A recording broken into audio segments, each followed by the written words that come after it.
Hello, folks. Welcome to the No Pro Football Show. I'm Bobby. I have my special guest as usual with me, Jay, at So guys, JCorn625. yes, you can find me on Twitter at jcorn625. And hey everyone, I am Regina of She Talks Football, and we have a treat for you because we are doing a special crossover edition of the No Pro Football Show with the She Talks Football. What? Like, you got it all right here. So, we're about to get into this. This is a special, haha, crossover edition. All right. As usual, we're going to start the first quarter with scores and game talk. Today, since it's a crossover special, we won't be doing every game. As usual, we will be doing some random picks of games. And I guess we're going to start with I figured the best thing to start with was the last game, which would be the Ravens and the Colts? Colts. I'm sorry. Whoop, whoop! Whoop, whoop, whoop! So Whoop, that game, um, how can I put this without sounding biased? Be Um, biased.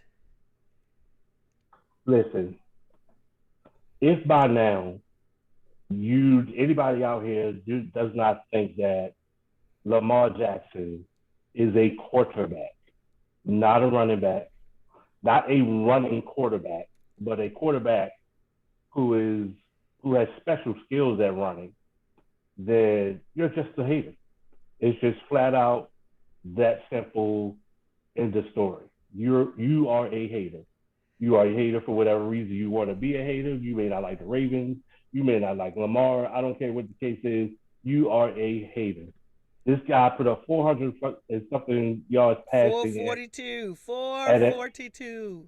at a 86% percentage. Like, come on, Completion completion and percentage. four touchdowns. That just does not happen. And in fact, it's never happened.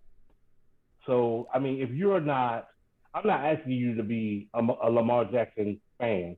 What I'm saying is respect that man. That's all I'm saying. Put some respect on his name. Listen, if you don't know him by now, you will never know him. Ooh. Like this dude, he has shown you. This is his fourth year. This dude has shown you that he is a quarterback. And I absolutely agree with Bobby. You're just hating right now because everything that yes, you, fans, analysts, pundits, newspaper articles, online articles, like whatever your source made stats, whatever it is that you all have put out over the last 4 years trying to justify that this man is not a quarterback, it has all blown up in your faces. Like all of it. It has all blown up. Hit the stats. Hit the stats for me and show me where he's not a quarterback. Watch the film and show me where he's not quarterback. Oh, he can't win the game if he's behind. Wrong answer. We've done that multiple times, and especially this season. Oh, but he can't beat you with passing. He can only beat you with running. Wrong. We beat these games, several games with passing alone. And the most dangerous offense is both. And that's what we did in the coach. Oh, he can throw outside the numbers. And he's already bust you up on that. Throwing outside the numbers to both Marquise and Mark Andrews and a few passes to Sammy. He can't read defenses. And look at these last several shows, football games. Mm-hmm. He's Mm-hmm. definitely been reading the defenses. So I mean, just like literally everything that you guys have been throwing out. Like I am a football fan. Like everybody knows, I am a Ravens fanatic. That I am. but I am a football fan. So as a football fan, I appreciate great football, whether it's my team or not, whether it's my player or not. And all I'm saying is, if you all call yourselves football fans, then you should be appreciating, even if it's not your team, you should be appreciating what Lamar is showing you, and stop trying to move the goalpost and come up with all these excuses to say that this dude is not a quarterback. Because he is. And we all know he is. And we got him. And then another thing, you can change your mind about a person. It's okay. I did the same thing with Tom Brady. Tom Brady, man, I couldn't stand Tom Brady. I could not stand Tom Brady. But now I've come to realize that he's the GOAT. He is the GOAT. He is not the best quarterback playing right now, but he's the greatest of all time right now. And So if I could do that, explain that, because some people might question, well, what do you mean he's not the greatest playing right now? so I know what you mean, but go ahead and break that down. his career has been the greatest quarterback career of any quarterback before him, and probably a whole lot of them after him.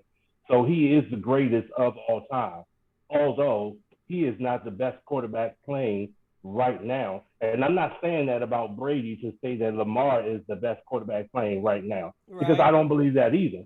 But I do believe that Lamar is a really good or two great quarterback. Just that simple. And if you can't see that now, then it's just hate. That's all it is. Jay, So what you got? let me. Oh, go ahead, bro. I got a couple of things I want to say. Okay, Please. one, I don't think I've ever heard anyone say that Lamar was trash. Oh, what? Like Where have you been? personally, I've never heard it. Like I've never heard no one say Lamar was Dude. trash. Now, Dude. from my standpoint, I've never thought of Lamar as a bad quarterback at all. Yeah, I thought he needed some work. Absolutely, he definitely needed some work done. What quarterback, young quarterback, don't need work done? Mahomes need work. He still needs, some work done. So I've never not say he needed work done. Now I don't want him to put this way. Come on with it, bro. Wait, just say what you feel. The fact of the matter is, I feel like his passing numbers may change, or the way he plays changes when he plays better defenses. That's the issue here. Like, if he plays a good defense that's like stout, that's going to stop him from running, I don't see. Now, I'm not saying he's not going to win the game, because I don't want y'all to be like, he's going to lose. No, I'm not saying he's going to lose, but his production definitely comes down. Like, y'all get what I'm saying? Like, I'm not taking anything from him. I'm not Nah, I saying that don't he's get on what the you're bad saying. quarterback. I'm just saying, for example, the Colts defense got depleted Monday night. Totally depleted. By fourth quarter, they had like practice squad players playing in the secondary. Okay, see, I'm tired of So, and hearing I about feel the. like, No, hold on, let me finish. Let him finish his thought. I feel like if this was another quarterback, it would be, well, there was practice squad players playing in the backfield. So, like, why can't we say the same thing for Lamar? That's what I feel like it's like a difference from when you talk about Lamar and when you talk about other quarterbacks. Because y'all want us to praise him, but if it's another quarterback who did the same thing he did and had to take the same team and to play a depleted defense, that would be the reason why. The only reason why y'all win that game is because the defense was banged up. That's what I'm saying. Okay, so first of all, whose defense is not banged up? Number one. Number two, our defense was banged up. So why didn't Carson Wentz win that game? Carson I Wentz don't, threw because for 400 and some yards and was in the game the whole time. And lost. We're talking He about lost because it was not his fault that he lost, though. Was it? So it's not Carson Wentz's fault that they lost the game, but you can't give Lamar Jackson credit I for never winning the said game. I wasn't giving him credit for it. I'm just saying You said that the was only reason that they won was because the defense got banged up. I That's did not saying that say it that. wasn't about them. I You just did said say that that. was. I did not say that was the only reason they won. You said the reason that they won is because they were playing practice squad DBs. That is No, what I you said the reason bro. why his stats were the way they were because they were playing a practice squad defense. I didn't say that was the reason why they won. Well, that's probably what you We gonna meant have to to say, but you rewind did this say, this beam the footage reason why they because won was right. because the defense had practice squad players Well, out there. That's probably the exact word. But here's the thing: that's not his fault. Who's out there? If you're drafting a team, if you're creating a team, it's your GM's job to get the best players out there, whether they're starters or not. The same thing with us. We don't have any of our running backs. We're missing our second best cornerback. We're missing a bunch of other people on the team. Nobody is giving us the excuse. When we lost that game against the Raiders, nobody was saying, well, the only reason why the Ravens lost is because they had a bunch of injuries. No, nobody said that. So I don't want to hear that about the coach or anybody else. Lamar Jackson burned them up, and that's just what it was. The man was, and then when we beat Denver, it was a whole bunch of other stuff. Denver got the number 3 defense in the league. That's not a good defense. Did you just see what our offense did to that same defense? Okay, but they're still the number 3 defense in the league. I'm not going to take nothing away from them because y'all beat them, just like you shouldn't take anything away from them because we beat them. I'm not. And frankly, we probably gave you guys the blueprint to do that since we had just played them the week prior. But which is what any good coach or team would do. They'll look at and see, well, what did that team do that beat them? Okay, let's see what we can do to implement that. But see, this is an example. So Jay, you're entitled to your opinion and all that kind of stuff. That's for sure. But we just as Ravens fans, which I feel like we always have to deal with the hypocrisy. Like they say, okay, you guys are like that, and I'm like, why is it that? And I actually tweeted this. We started the season without our second best quarterback, without our best blocking tight end, without our best blocking wide receiver, without Rashad Bateman, who was our number 1 draft in the pick wide receiver, without our first running back, our second running back, nor our third running back, and a host of other injuries. And we've had 15 starters on the IR. But what we have said from week to week is we're not making excuses. Even about that Raiders game, I was like, look, the best team won at that time, period, because they won. We had opportunities we could have won, but we did not. So the best team won. So I'm not taking away from their win. Although that was the first time that all of our offense had actually been on the field at all because of the injuries that we had in the preseason, because Lamar went out on COVID, because when he got back, then Sammy, and then Marquise, and then Rashad, and then all of them went out. So literally that was the first time that game was like a preseason game for us. But you can't make excuses.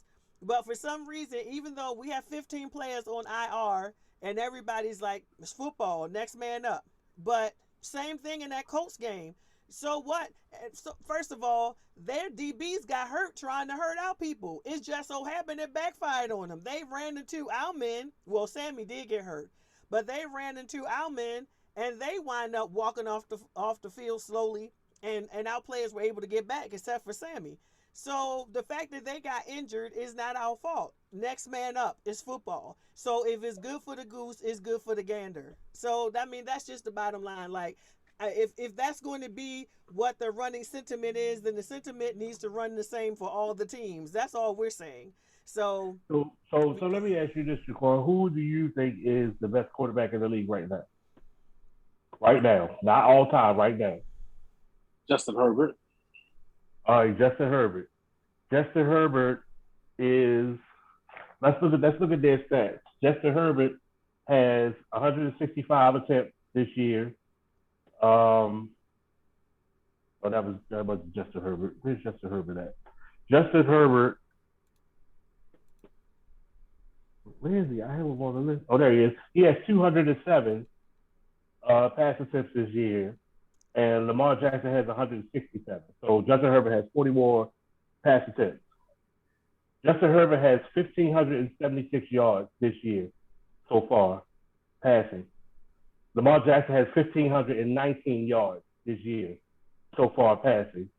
So Justin Herbert has 40 more attempts, but only has 50 more yards, and that's not a good comparison. Now Justin Herbert has more touchdowns. Yes, Justin Herbert has 13, and Lamar Jackson has 8. Justin Herbert has 3 interceptions. Lamar Jackson has 3 interceptions.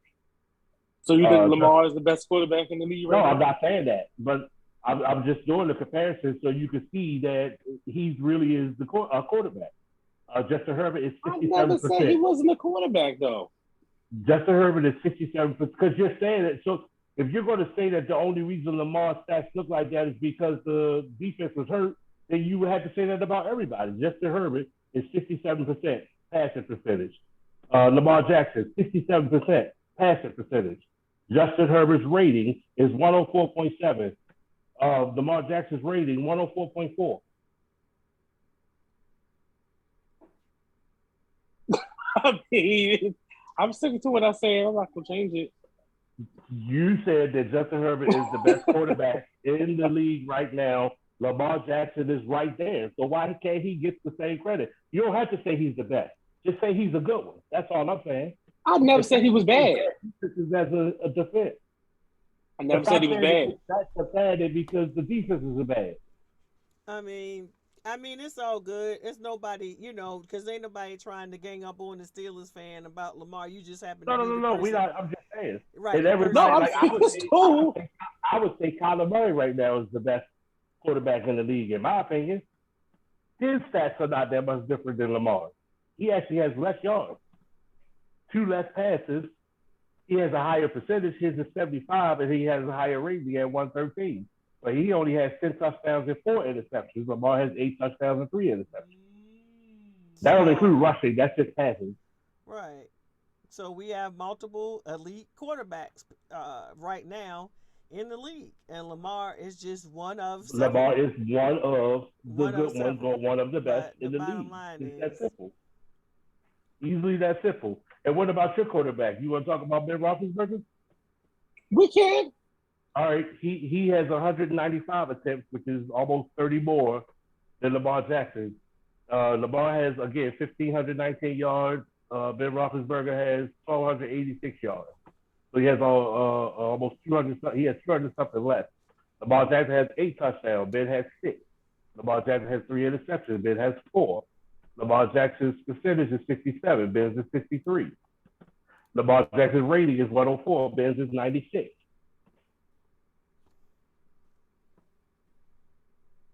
Do you still consider Ben one of the best quarterbacks in the league?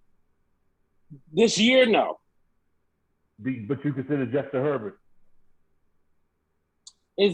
Justin Herbert is playing better than Ben right now, though. Right, but I'm saying you said Justin Herbert is one of the best in the league. What about Kyler Murray? Is he one of the best in the league? Yeah, so what just trying to say is I never said Lamar was a bad quarterback. I've never said that. Saying that. But is he one of the best in the league? Who, Lamar? Yes. Yeah, I never said he wasn't. But then if you're saying that, I think that's your problem, Ravens fans. No. Hear me out. Be like, hear me out. You can't say that he's one of the best in the league, but also say his stats are only like that because the defense was hurt. Well, you have to think about it. At the beginning of the game, when the defense was healthy, the offense didn't look like the Ravens offense. Am I lying or telling the truth? How many times? I think he only had 137 yards through the first 3 quarters. That's what I'm saying. That's all I'm saying. Every game that Justin Herbert has won has been coming back, so he played better in the second half than the first half. Kyler Murray has played better in the second half than the first half. Tom Brady has played better in the second half than the first half. So let me ask you this: if you feel like the Colts defense stayed healthy, y'all still think y'all would have won that game? Yes. Absolutely. For me, it had nothing to do with those DBs going out. It has everything to do with that dude. I mean, we got a chance when Blankenship missed that goal at the end because we tied the game. If he had made that field goal, then the game would have been over right there. So him missing that field goal did give us an opportunity that we wouldn't have had. Not him missing, it being blocked. You talking about the block one? Oh, right. We blocked the field goal. Yeah. Okay, right. I'm sorry, right, because we blocked that one. Yeah, wait a minute. Let me take that back. Yeah, we blocked that field goal. That was incredible. So, and that caused us to go. So we basically took destiny in our own hands. So yes, I feel like we did what the defense in that fourth quarter. The defense got the stops that they needed to get. So that has nothing to do with the Colts defense, because the two defenses are not on the field at the same time. So the Ravens defense got the stops that they needed in the fourth quarter, including making them the Colts go 3-and-out, including blocking that field goal and all that kind of stuff. So they got the stops that we needed to get the ball back to us so that we can start scoring. Then we kick it up a notch, get in the gear, get some things straight, make some adjustments, and really it started at the end of the third quarter.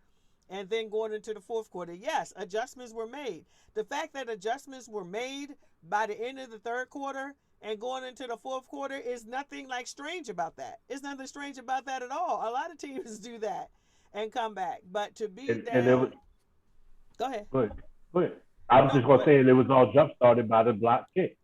That's what jump started a lot of stuff. Or they went to a higher level, then the kick got blocked, then they went to an even higher level after that. Like the Colts defense could do nothing with the Ravens offense after that point. It was just over. It was just we done. went into no And which huddle. you would know about We because went to that's the how no y'all beat the huddle, which is very effective for our team. I wish we would use it more often, because every time we go into no huddle, the defenses can't do anything with it. That's a very effective strategy against a lot of defenses, because what? They get tired. They don't have time to make substitutions. They don't have time to make adjustments. So that's a very good thing with people. So we went into no huddle and literally marched right down the field. Something we had not done in the other quarters, but we went to no huddle, marched right down. You can literally feel and see. It was a palpable change that came through the television screen. Like literally, when they went to that mode, when we got to the end of the third quarter, like literally it was palpable. It was. You could see the change. You can see the change in Lamar. You can see the determination.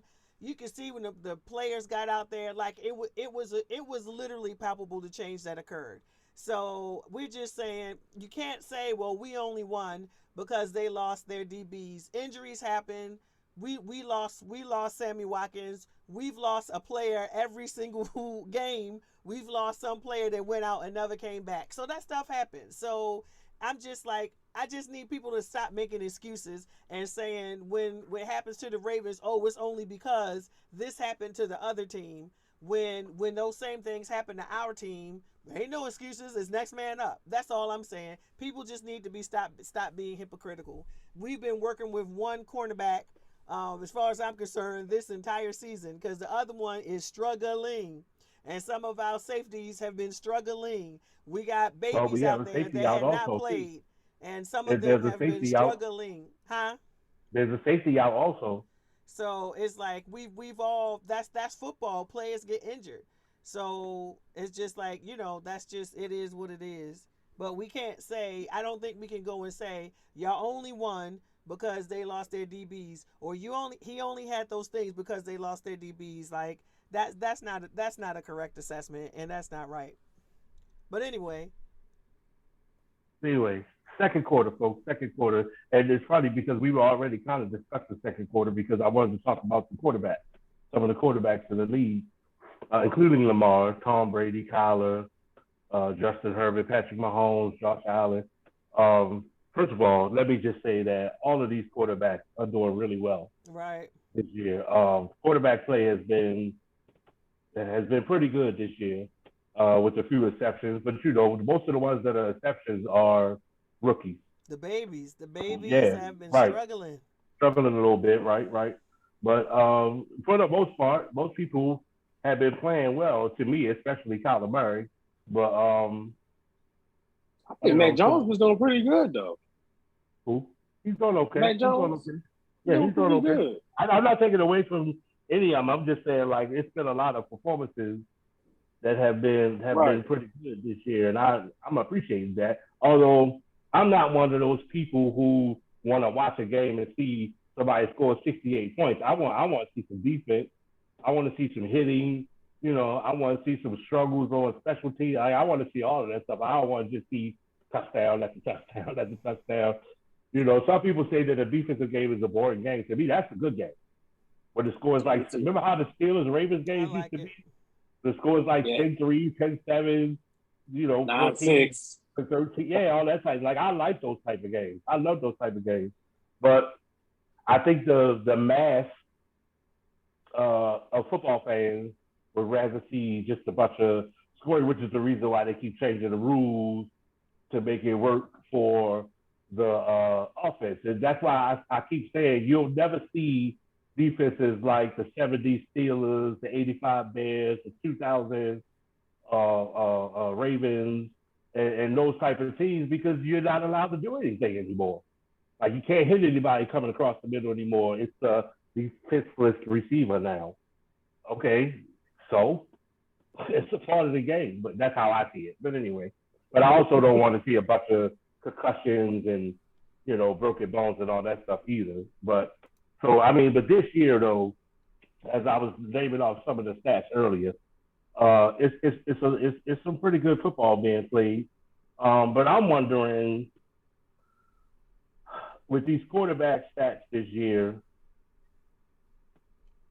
are some of them more relevant than others?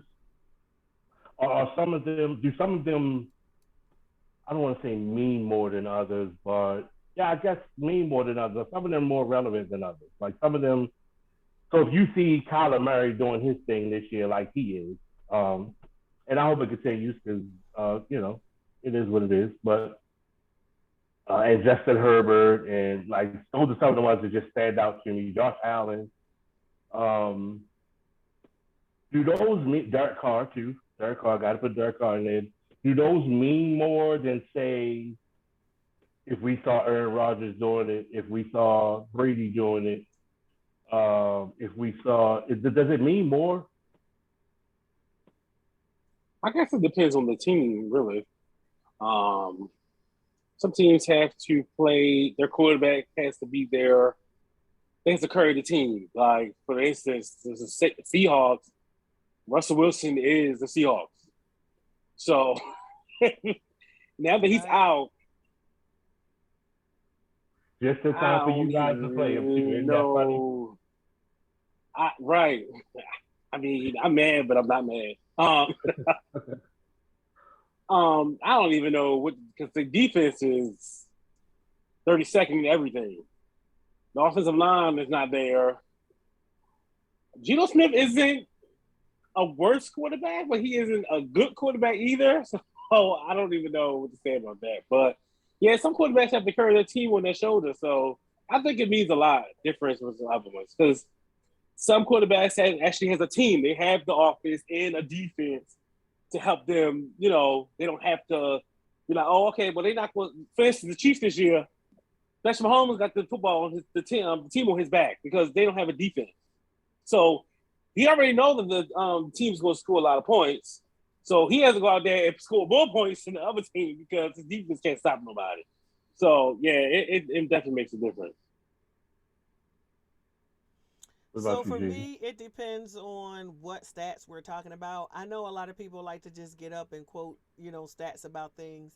For me, stats can play a role. I also like to trust my eyes and go by what I'm actually seeing when I'm watching the games because that actually tells me a lot more. Even if, let's say, I'm seeing certain things in a particular game and maybe that team loses, but it still gives me an idea of where things are going for the future. And I would say a perfect example of that was really the Ravens. When we lost the game to the Raiders, and our next game up was the Chiefs, and people were like, "Oh, they're going to get slaughtered. There's no way." But I looked at what happened in that game with the Raiders, and I was like, "Y'all don't bet against the Ravens. We going to beat the Chiefs." I said we can beat the Chiefs.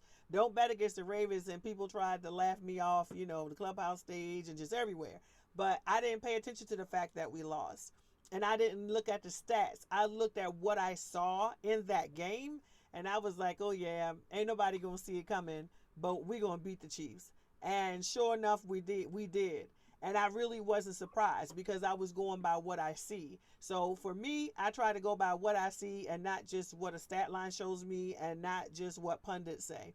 But like say, but specific to stats, one of the things I may look at. So what is the completion percentage? And again, I'm going to go back to an example about the Ravens. So prior to this last game, Lamar's completion percentage was 60%, which was lower. It needs to be at least 65. However, we had a number of major drops on our team. Our team was noted as having at least I saw on the NFL Network, for having the highest percentage of drops. It was like 11.8%. The next closest team was 8%. So, saying that his completion percentage was only 60%, to me, you can't put that all on the quarterback. My next question is, well, what were the wide receivers doing? Were they missing balls that were coming straight to their chest, coming straight to their hands, and they were just dropping it, letting it go? Like, we experienced that. And so his completion percentage was lower, but it wasn't because he was throwing inaccurate balls. It was because the wide receivers, or our receivers, whether that was Mark or our wide receivers, they weren't catching them. So that's why I pay attention to certain stats. Certain stats I don't get excited about 4,000, 5,000 yards per season. That does not excite me. I don't get because did you win? Like, I've seen so many games, and I have to say, with Ben, particularly with the Steelers and a whole bunch of other teams, well, the quarterback threw for 450 yards, and the quarterback had 5,000, yards on the season, but the team didn't make the playoff. So what? The whole thing is you want to get to the Super Bowl. So to me, the stats only carry but so much weight. The whole goal is to get the dub, and the whole goal is to get to the big game. And so when you have what, for me, stat where the quarterback had 450 yards, but you still lost the game, like, what difference does it make at the end of the day? Because it's about the dub. So that's how I feel about stats. I'm glad that you mentioned Patrick Mahomes, because we all know that his team is under 500 right now. They're 2-3, and but Patrick Mahomes in his career has had 30 interceptions for his whole career. About 4 years of playing now, he's had 30 interceptions. He has 6 of them this year already, just in Game 5 through 5 games this year. Is that saying something? Is it saying that maybe is it? Can you say that maybe he's not as good as we thought he was, or is there something else going on with that? And that's what I mean by, do some stats for certain quarterbacks mean more than others? Because him having 6 interceptions only through 5 games is unusual for him. Right, I mean, we played 17 games this year. You're talking about he's on pace to having 18, 19 interceptions this year, and he only has 30 for his career. So, I mean, what is that saying? Well, that's another example of putting the team on your back. And most of them is not his fault. Some of them are. Most of them aren't. So I definitely would never say he's not as good as we thought, ever. So I think I kind of agree with what Jay said. Some of those were just not good throws. They were things that have worked in the past that is not working now, because, as someone tried to say about Lamar, I think this is the season that people figured out the Kansas City Chiefs. And I'm not saying Mahomes, just the Chiefs as a whole. So, for instance, those little flicks when he's about to get sacked, and he would just flick the ball off and thinking Kelsey was there, he's going to get the ball. That backfired because we got that interception in our game. And I think, and a couple other like balls like that, like, the things that he just used to do that were razzle dazzle, and his people were there for him. And so they got those balls. So they made the numbers look good. But for some reason this year, all those little fancy plays have not been working out so well so far. They have not. And I've never seen Patrick throw this many interceptions. But I just think people are hip to some things, and we know the defense is struggling. People have figured out, some teams have figured out how to shut down Hill. Not everybody, but some teams have figured out how to shut down Hill, and then you can pay more attention to Kelsey, and all kinds of things. So I think people have just kind of figured out their offense. So I think, like Jay said, some of it is, yes, he's just throwing interceptions.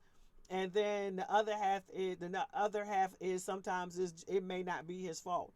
but I'm just like, fall back on all those fancy plays, Patrick, and just play some straight football, because all of those fancy things are not really working out so far this year. And that has to be like a painful realization when for the other years it was going great and they were phenomenal and we were looking at the screens like, wow. But this year we looking at the screens like, wow, it was an interception. Totally different wow. So Yeah, and then another thing I wanted to mention quickly in the second quarter was, um, could this be the year for the black quarterback? And I don't mean that in a divisive way, but we all know that the black quarterback has never gotten the respect, or it was always looked at as, well, they're very athletic, but they'll never be this, that, or the other. And Patrick Mahomes has, I think, changed that to a certain extent. But when there's only one, it still doesn't see. It looks like he's more of the exception and not the rule. So, but this year, although Patrick Mahomes is not doing his usual, he's still doing well. He's still 69% passing percentage this year. But other guys have Lamar. I mentioned Lamar. He's at 67%. Kyler Murray is at 75%. Dak Prescott is at 73%. And Russell like Wilson.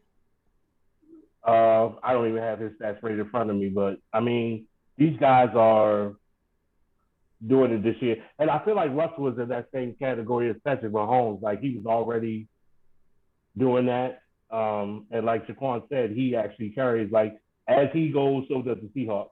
That's going to have to change for them because he's not playing for a few weeks, so we'll see what happens. But do you think this year there's going to be an emphasis on the respect of the respect in quotation marks of the black quarterback? You can go ahead. Go ahead, Jay. No, I'm sorry. You can go ahead. Oh, so I actually think that it's complicated. That Facebook status relationship is complicated. So Get a I little want to closer to the say, mic, Gina. so I want to say that if you actually looked over the last couple of years, the top QBs actually were African American. I remember specifically last year, and for sure, 2019, for sure, the top 5 quarterbacks were like Russell Wilson. It was Lamar. It was Kyler Murray was up there. Who else? It was like the top. Oh, Dak Prescott. So that was 2019 because he was hurt last year. And they actually did a special about, the year of the black quarterback or something like that. So I think that kind of has been changing over the last few years. And I think it will continue to change. I think the type of QBs are going to change. People keep saying, no, it's not. The pocket passer is always going to be in. I'm saying, no, it's not. I think more and more teams are going after quarterbacks who are more mobile, who can both run and throw. That is your best offense. A quarterback that can run and throw. Like, I think dual threat is just not going to be a phrase that people say, but it'll for real be quarterbacks who are for real dual threats, because it's going to work out well for their offenses, and particularly if you're struggling with your offensive line, or you're going to be a big problem for defenses if they don't know if you're going to throw or if you're going to run. And I mean a serious threat to run. I'm not talking about somebody that can just, get out the pocket like Aaron Rodgers. He can get out the pocket and go left or right. But I'm talking about somebody who can for real run, like the Kyler Murrays, like the Lamars, like the Josh Allens. Sam Darnold, as of last week, had the most rushing touchdowns in the league. Sam Darnold, as of last week. So I don't know if that changed based off the games this week. So I think that the overall things are going to be changing. I'm not saying that there won't be any purely pocket passer QBs, but I think that it's really going to be changing and we're going to be seeing more. And then specific to African American QBs, yes, I foresee that just continuing to open up, because we could have had much more black QBs in our league prior to now and prior to the last few years, but generally they were not given the opportunities. They were not given a chance. They did not fit the typical QB definition, quote unquote, mold, look, height, whatever. And then when they would assess, the skills of our black QBs, it was things like, oh, such incredible athletic ability. Oh, he can really run fast. But then describe their counterparts who are not black as, wow, he has such a great football IQ, and he can really read. He's really smart. He shows a lot of football intelligence. And these things have been very obvious, guys. It's been very obvious over the years. The way you would describe black quarterbacks versus the way you would describe, non-black quarterbacks. So hopefully this type of thing is really changing. And we're going to see, and I'm not saying just be a quarterback just to be a quarterback, but if you can be a quarterback, be a quarterback. And I think teams are going to be much more, because of Russell Wilson's, because of Cam Newton's, because of Lamar Jackson's, because of Kyler Murray's and things like that. I think they're paving the way for other black quarterbacks to get into the league. And they're going, and I mean, Trey was picked up last season, Justin Fields was picked up last season. Trey Lance, Justin Fields, I think they were the only two. And unless I'm forgetting somebody. But yeah, so I think things are changing, but it's complicated because they haven't completely changed yet. So that's why I say it's complicated, but we're working our way through.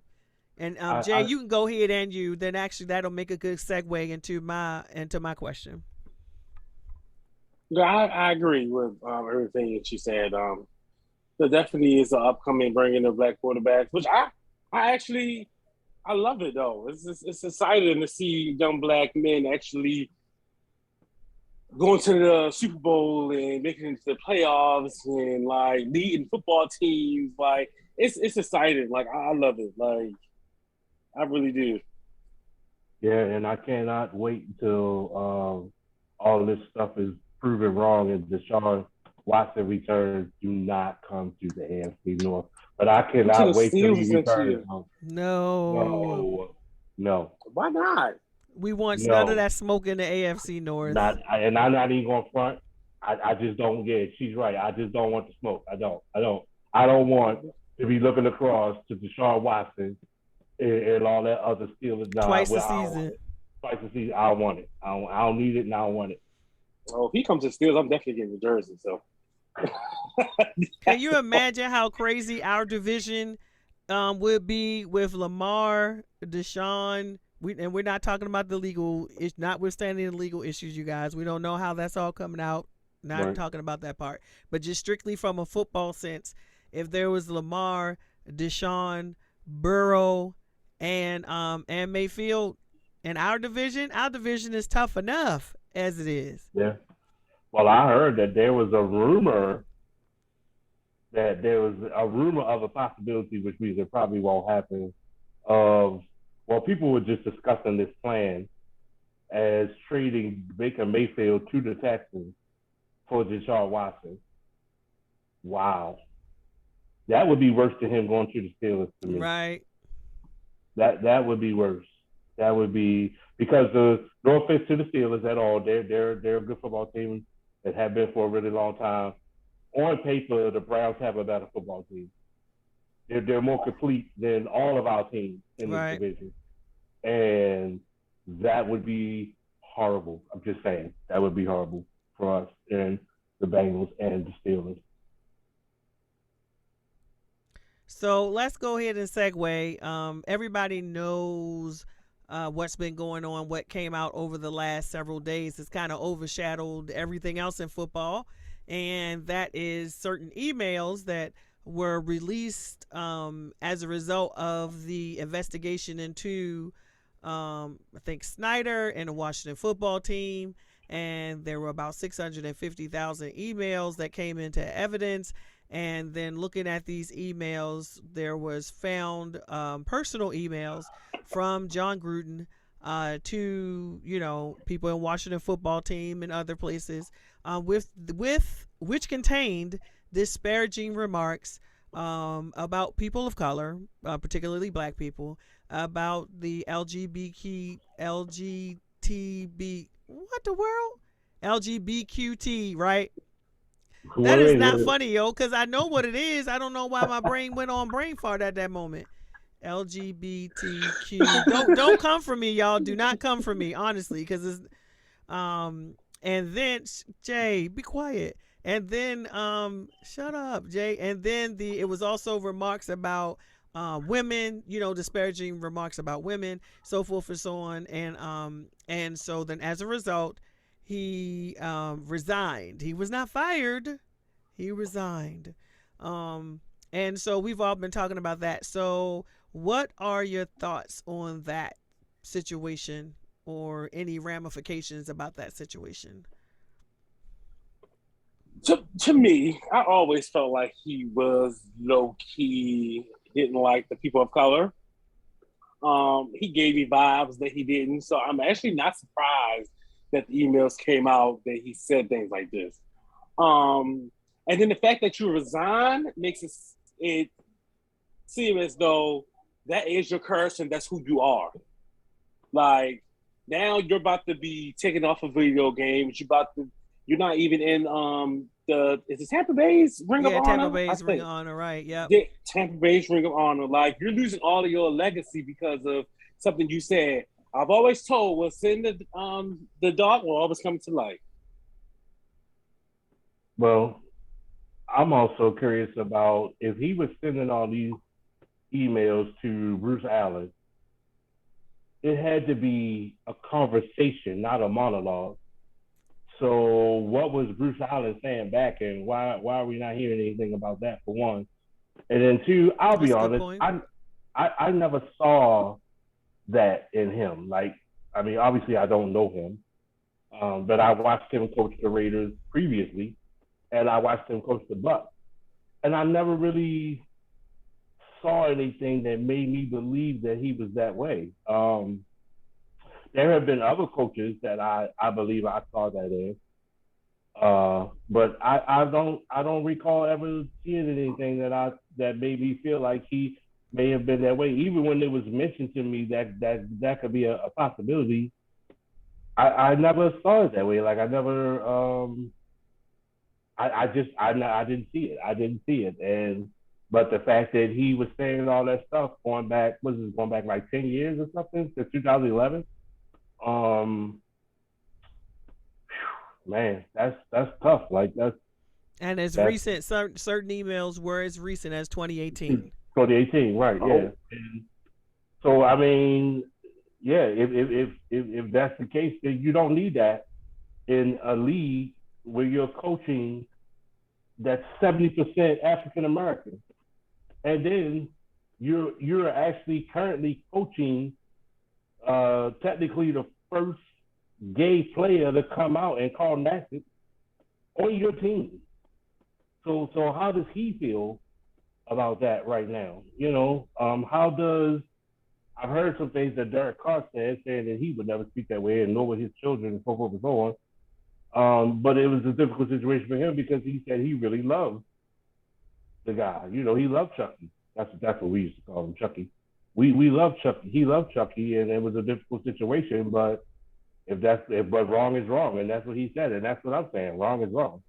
If you feel that way, you don't need to be coaching the league that's 70% African American. But I also want to say that he's not the only person in this league that feels that way. I assure you of that. Mm-hmm. Even if you just wanted to go by statistically, just because the amount of people that are involved with the NFL, there are bound to be a certain percentage of people that feel that way because it's just a reflection of society in a whole, as a whole. So I mean, there are a bunch of others. Their dirt just hasn't come to the surface yet. But man, I feel bad for the Raiders. I'm sorry, organization. Okay.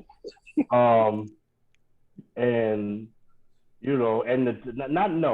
let me take that back. I don't feel bad for the Raiders organization because if he's that way, I'm pretty sure he's had conversations with some of the higher ranking people and owners in the Raiders organization too. I feel bad for the Raiders players who have to deal with all of this and be on the field later on this week trying to play their best game, especially the African American players and Carl Nassib. Like, it's a distraction. It's a huge distraction. So I mean, we're So gonna see how they play this week, but yeah, that's crazy. so I kind of agree with points that both of you have made. Um, I'm just curious to see, what all is going to come out of all of this because obviously it's the beginning and it's not the end. And it's the tip of the iceberg. It's only a few drops out of this whole barrel of stuff that's going to come out. So I'm assuming that eventually a lot of people are going to come under fire within the NFL, even up to possibly Goodell. Are definitely going to come under fire because apparently there's just a lot of stuff that's floating around out there. And like you said, who was he sending the emails to? So what was going on with that person? Did they not respond to the email when he sent it? What did they say? So yeah, I just feel like we've only really hit the tip of the iceberg. It's going to be so much blow up. We probably need to brace ourselves. And I can't say that I'm actually mad about it. And what I mean about that is I'm not rejoicing in anyone's downfall. That's not what I'm saying.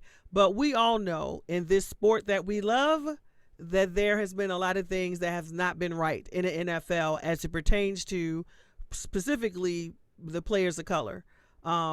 People of color, the players who are black, and starting with the ownership, starting with the fact people don't like the fact that they're called owners, anymore. Some people think it should be different terms, but just the fact that there are no black NFL owners. But why not? Why? You can't say it's because, well, there hasn't been anyone that has enough money, because that's not true. Well, I'll Um, tell you one of the reasons why.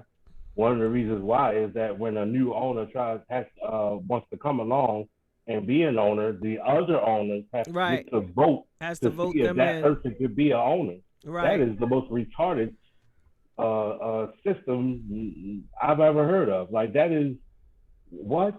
That makes no sense whatsoever. So you mean to tell me the only people that can be owners are the people that the other owners feel like should be one of the owners? And if you're not in that club with them, if you're not in that sentiment that they're in, you're not going to be an owner.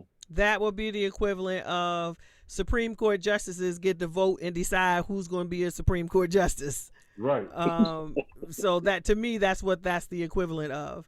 But yeah, so that has been a problem for years. We know that has been a problem for years. It does not make sense that it is like that and still like that, even in 2021. And the NFL is over a century old. So we know that's been a problem. We know we don't have enough representation in other executive areas within the NFL, whether it's at the executive NFL headquarters or on the individual teams in terms of the GMs, in terms of the head coaches and things like that.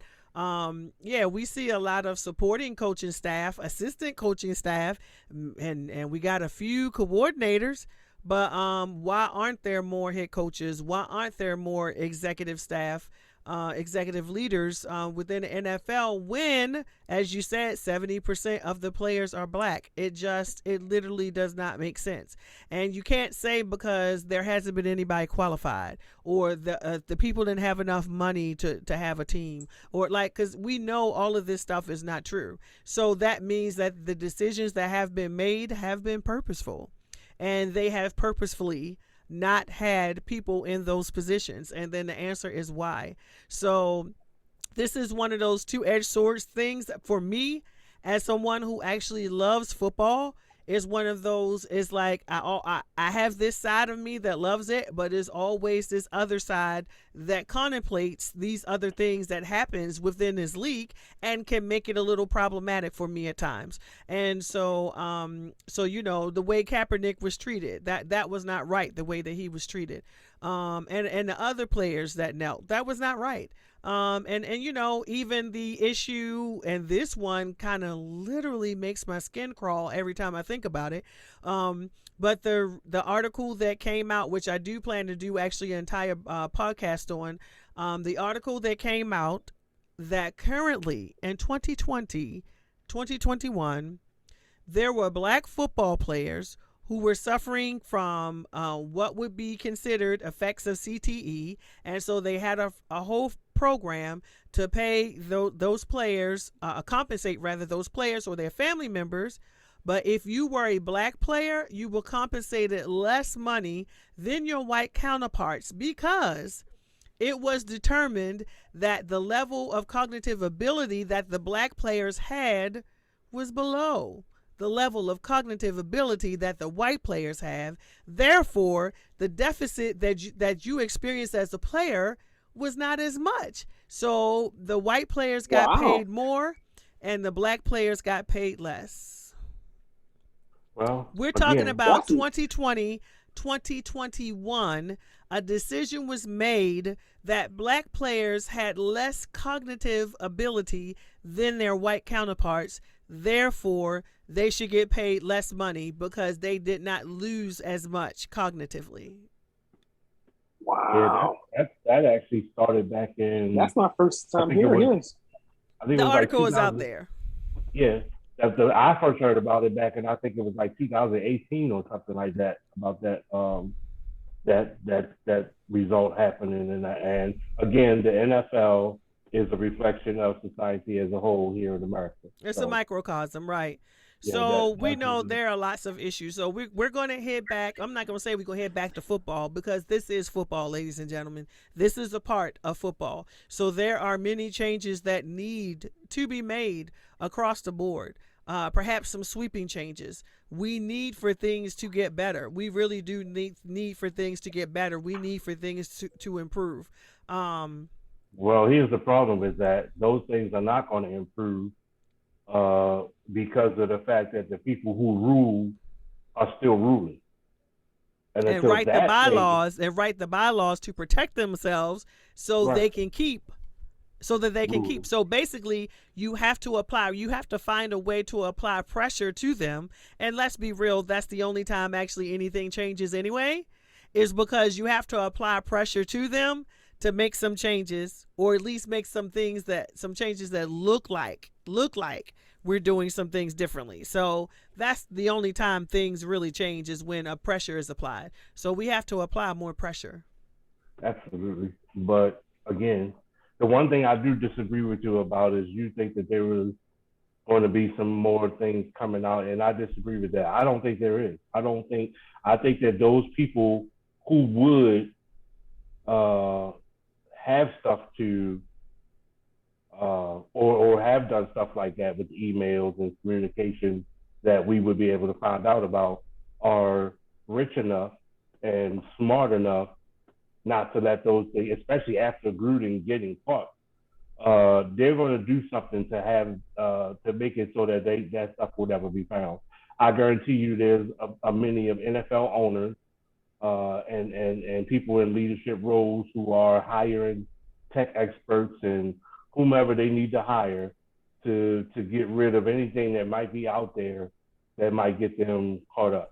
And you could tell kind of that's the when they of course they probably already knew about John Gruden, but when they hear that this stuff happens, they're not thinking, oh, this should have never happened.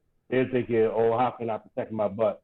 Just look up the statement that Jerry Jones made when they asked him about the whole Gruden situation, and that'll tell you everything. He never denounced it. It was just, basically stuff like that happens if you don't cover your tracks. Is almost what it sounded like he was trying to say to me. So, read it for yourself and find out for yourself. But that's what I saw in it. Yeah. So, any other thoughts on that, Jay? No, that's my first time hearing about that article, though. I need to go look it up. Yeah, so I do think because the original the original investigation is into Snyder, so things are going to happen as it pertains to Snyder and that Washington football team. Do not know what. I don't know if they're going to force him out, and so they can get another owner of that team. Like, some stuff is definitely going to go down for Snyder, but I do think some other things, because some of those emails are already leaked. They're out there. So maybe the ones that are not out there, yeah, they might can get rid of those, but these other emails are already out there. So yeah, so I don't know that it's going to happen during this actual season, They might try to push some things out to the off season and things like that. But yeah, I do expect some other things to come out. Again, we're not rejoicing in someone's downfall and stuff like that, but right is right and wrong is wrong. Um, and so to have these types of, whether it's football, whether it's our teachers teaching our babies, whether it's the nurses and the doctors and the paramedics, like that is a very real issue to have someone who does not think of you as a whole person, as a human, as equal cognitive abilities, and so forth and so on, at being responsible for your care in terms of your employment, your health, all that kinds of stuff. That is a very compromising position to be in. And black people, as well as people of color, have been in that compromising position for years now. And so we do need those things to change. We do. So, But here's the thing: it's ingrained. It's just like it's ingrained for people of color going back 400 years in this country to be to have low self-esteem, to grow up believing that all the features that you have are negative, whether it be the big lips or for black women, hips and backside, or whether it be whatever it is, not straight hair. It's been ingrained in society for so long for people of color, and it's the opposite of people of color. There are things that they have learned have been ingrained for so long that even when they're sympathetic or empathetic to our situation, it's still biases that are naturally in their heads that you can't get past. unconscious biases. You're right, unconscious biases. So how will all of this change if it's an unconscious bias? Like how do you can't? It would take generations. Just like it took generations to get it here, it'll take generations to get it to where I'm not gonna say back because it's never there, to get it to where it's supposed to be. So I mean, I just don't see how that's gonna. Anyway, all we can do is just hope and pray that it gets better. That's all. And start with the microcosm, just like we see the NFL as a microcosm. Let's start with that microcosm and see what changes can occur within that microcosm, and then hopefully that can be, expanded abroad. That's all you can hope for. So we're gonna jump back to some other issues, but that we need to talk about that stuff. So let's get back to some other football things, related to scores and the teams and things like that. So we have talked like between the No Pro Football Show and She Talks Football, we have discussed several times about who's winning divisions. Who do we think are going to win divisions? So I want to revisit that again because we're in week 5. So basically we're doing the first quarter report card.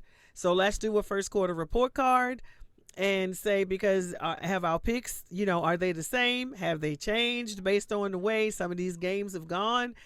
Some of these teams that, have gone in a different direction. Because I know for a fact some of them have. So let's revisit the divisions and see who do we think now, after 5 weeks at least that we've seen so far, you're going to win the division, and based off of what because that's all we can go by is what we see now. So let's start first with let's jump. We'll do West in both, East in both, South in both, North in both. So let's start with the NFC West. Do you guys remember who you said was going to win the division, and do you agree with the pick that you had? I think I said. Oh, go ahead. I think I said the 49ers were going to win the division.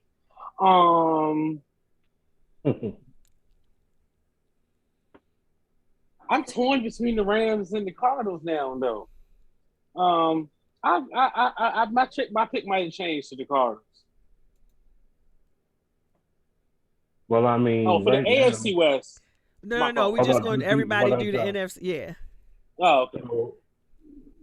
So I originally picked the 49ers also, but that was when I thought that everybody was going to be back, and they're apparently not. And then Kittles is hurt again.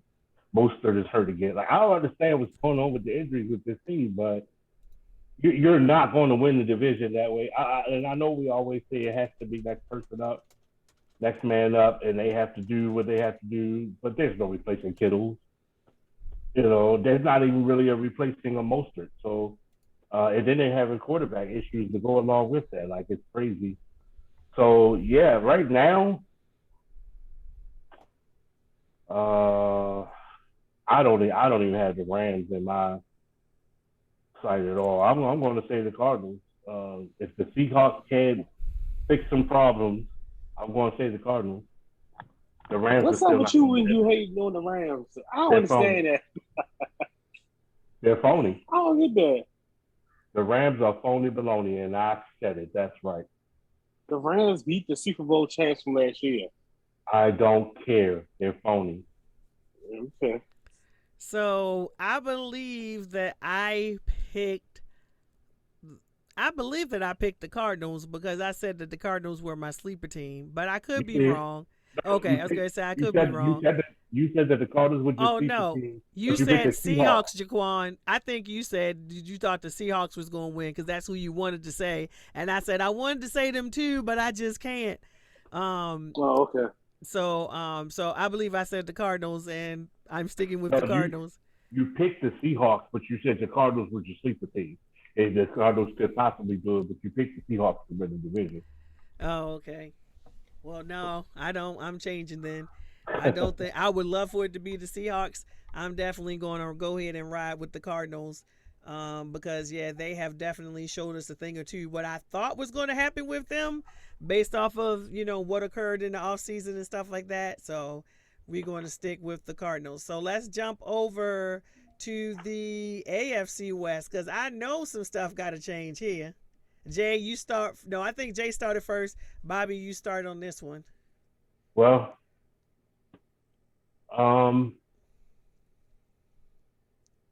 I kind of still got to go with the Chiefs right now. Like I can't put them out yet. I can't. I mean, the Chargers are doing great. They're playing well. Right, but we're talking about to win the division. To win the division, I know they're doing good on both sides of the ball, but I'm still thinking that the Chiefs are going to come back and do that. All right, Jay.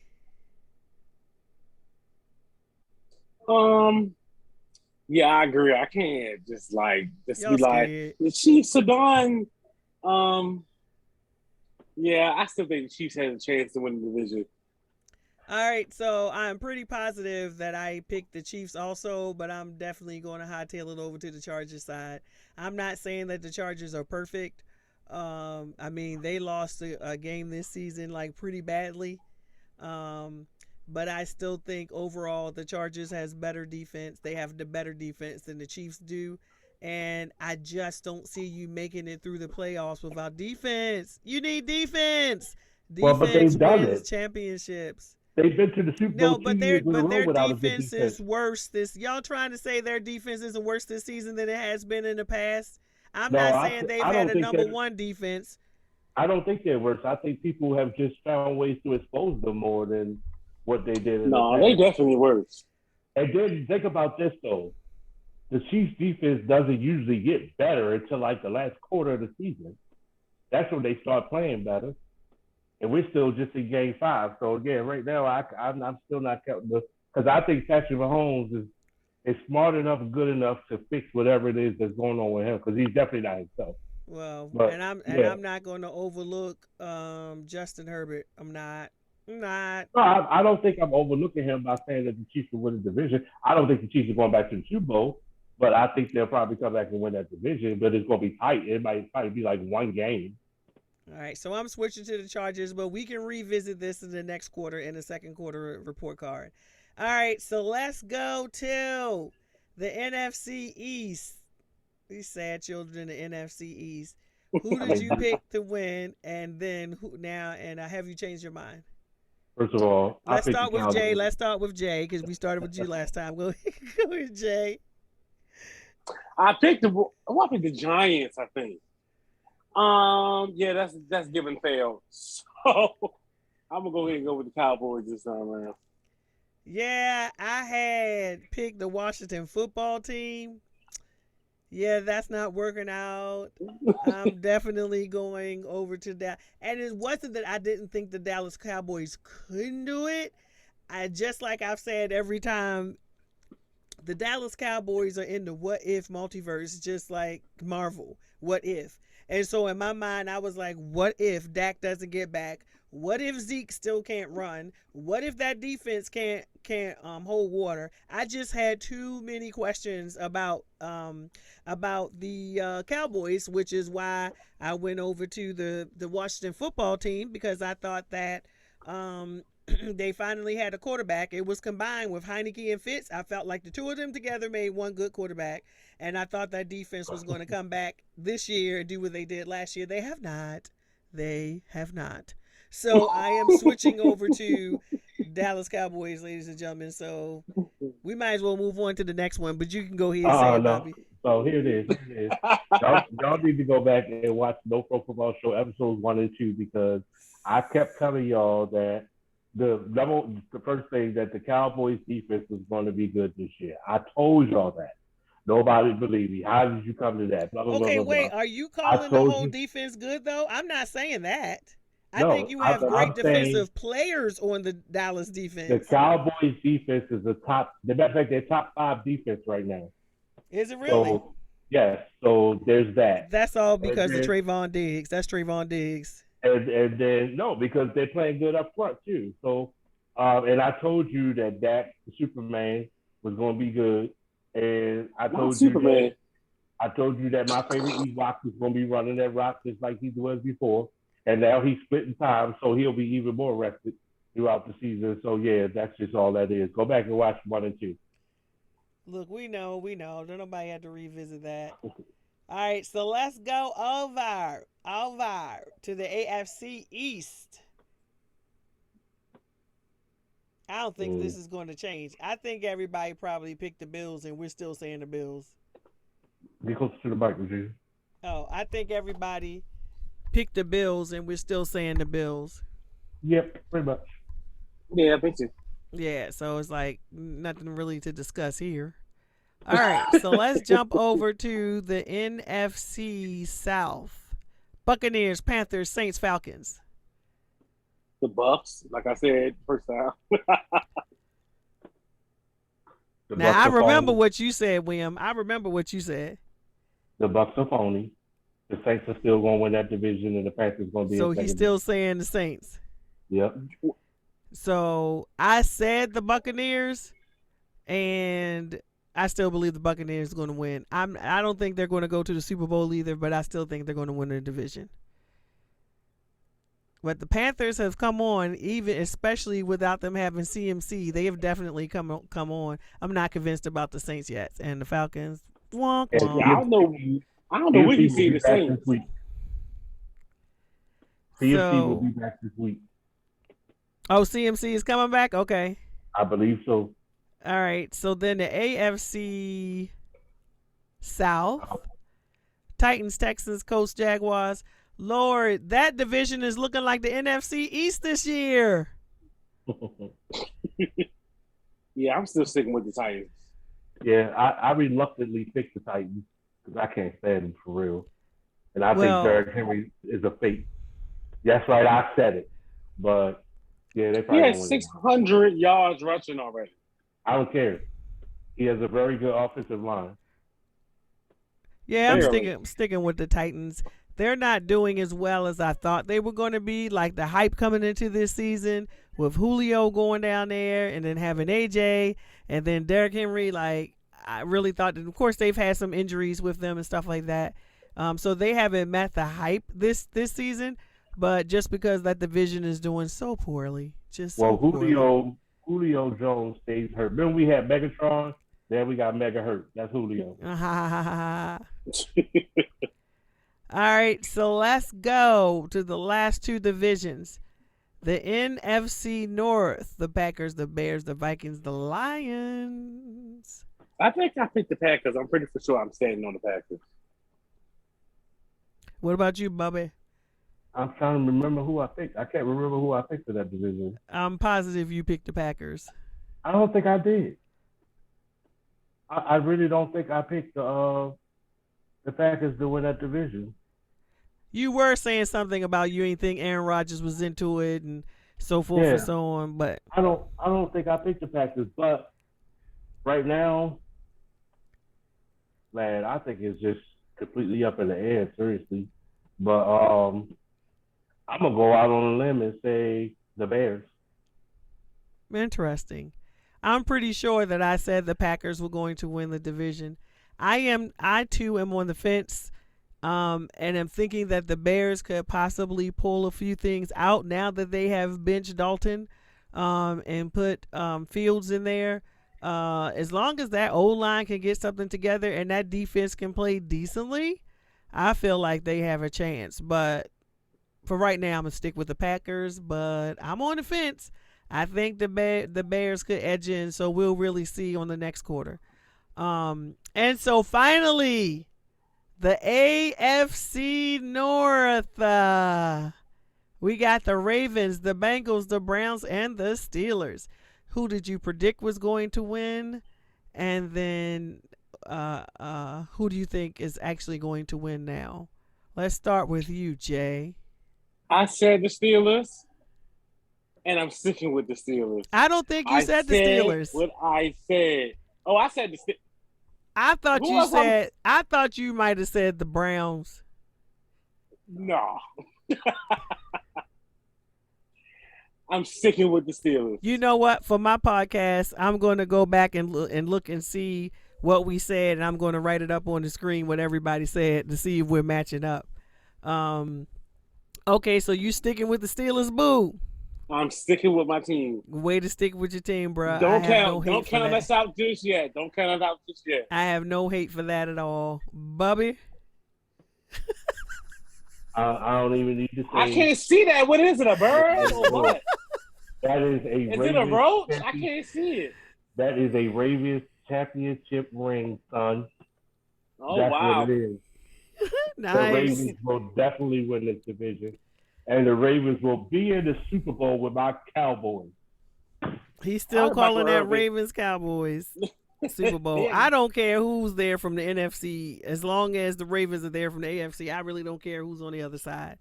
But for me, I did pick the Ravens to win the division. I still do believe we're going to win the division. We'll have a better idea by the time we play these Browns. What's going on, so that still puts it doesn't really put things up in the air for me, but what I'm saying is it'll be interesting to see when we play the Browns, those two games, to see what all happens there. I still do not believe the Steelers will be in it. I initially thought that we will have 3 teams going into the playoffs, the Ravens, Browns, and Steelers. I'm not sure about that. I'm not sure about these Steelers right now. I'm not. But I haven't ruled them out because, as I always say, it's like it's very hard to rule out the Steelers. They can start out 0-3, 0-4 or something and still find themselves in the playoffs. They've done it before.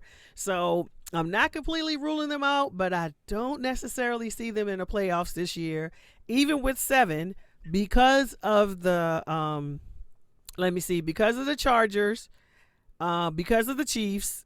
So definitely, I believe that at least the 2 of them are going.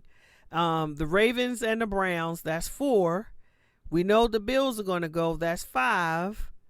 I don't know. I take that back because the Titans, that's 6, and that leaves one more spot, which I would have thought could be the Patriots or the Dolphins. I got the Bengals, but no. Oh, yeah, right, because the Bengals have come on. Right, the Bengals have come on. So I was like, is it going to be a switcheroo and it be the Ravens, Browns, and the Bengals that make it into the playoffs? I don't even know because those Bengals trying to play. So, well, I'm going to say the Bengals or the Steelers because I really can't because the Bengals need a little help on defense. But although their defense is not horrible, but they need a little help on defense. But then again, so do the Steelers. So. I mean, I got to see what the Steelers are going to do in the next. Well, the whole division need help on defense if we're going to say that. Oh, that's true. That is absolutely true. Right. Everybody's defense is struggling right now. So, I don't know, man. I don't know. So, we're at the 121 mark. All right, but here's the last thing of the night right here, the Blitz pick. The Blitz pick. So, last week, Jaquan was right. He's actually 2-0 right now. Regina was Okay. right. Regina was right, but she was wrong the first week. I was right, and I was wrong the first week. We had a guest, Durham. He was wrong. Who did he So pick? Who did he pick? he picked the Jets. Oh yeah. So so this week Well, who did I pick? you picked the. I'm sorry, I didn't even tell you who you picked. So the Jaquan picked the Cowboys. They won. Regina, you picked the Chargers. They won.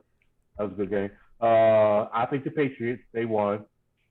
They had to come back and win too. And the Jets lost. That was low key a good game though. Like, Yeah, it was. I can't admit, I'm surprised. All right, so this week Jaquan goes first. So Jaquan, who is your glitch pick this week? I'm Are you going looking to at the? go Do you need me to with. tell you?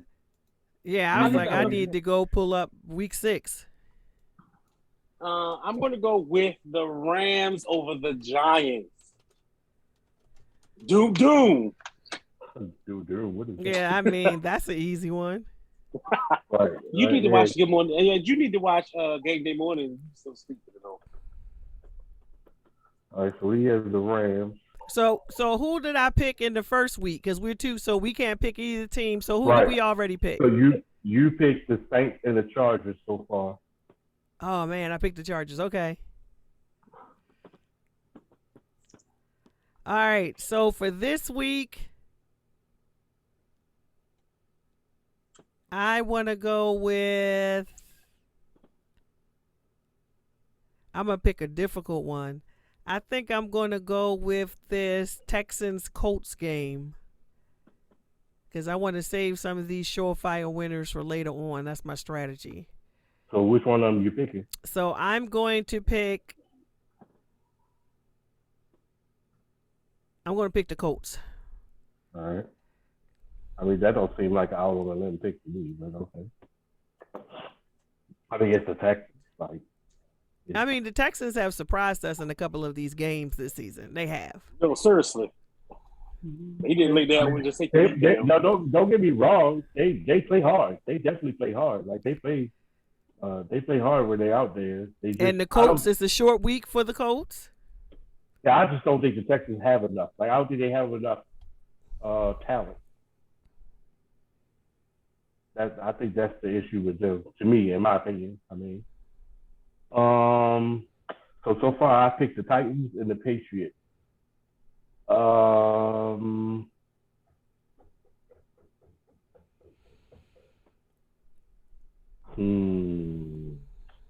It's some tough games this week too.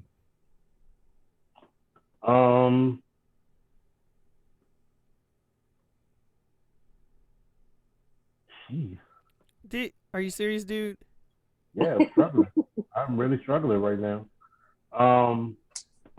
Because I don't like think of it ahead of time. I wait until we do it to pick my game. So I'm going to pick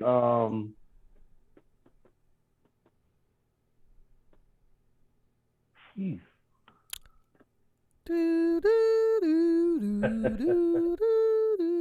I'm going to pick the Raiders over the Broncos. That's an interesting pick because they have an emotional week, so they may go out and play super hard just because of the adversity that they're under. It can really bind them together, or they can play very hard.